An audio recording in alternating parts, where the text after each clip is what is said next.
హిమాచల్ ప్రదేశ్ కులు సిమ్లాలో భారీ వర్షాలు ఆకస్మికంగా వరదలు వచ్చాయి. శ్రీకండ్ మహాదేవ్ పర్వతాల్లో క్లౌడ్ బరస్ట్ జరిగింది. వరదలతో కులు జిల్లా నిర్మణ్ సబ్ డివిజన్లో బాగిల్పుల్ బజార్ను ఖాళీ చేయించారు.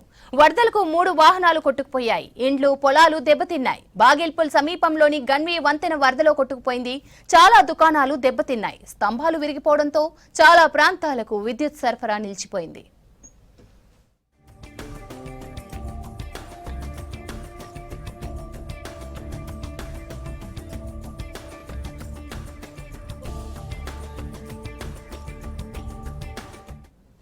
మండే జిల్లా జరోల్ ప్రాంతంలో తాత్కాలిక వంతెన దాటుతూ ఓ వ్యక్తి గల్లంతయ్యాడు.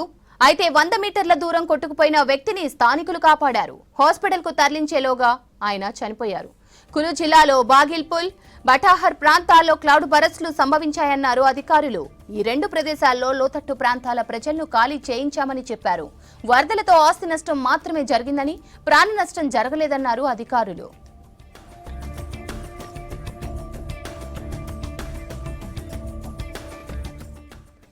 మరోవైపు వరదలకు దోదస్, చాంగుట్, ఉద్గోస్, కార్పట్ గ్రామాల్లో ఇల్లు, పొలాలు దెబ్బతిన్నాయి. వంతెనలు కొట్టుకుపోయాయి. అధికారులు అప్రమత్తంగా ఉండి ప్రజలను సురక్షిత ప్రాంతాలకు తరలించారు. వర్షాలతో హిమాచల్లో వాగులు పొంగి పొర్లుతున్నాయి.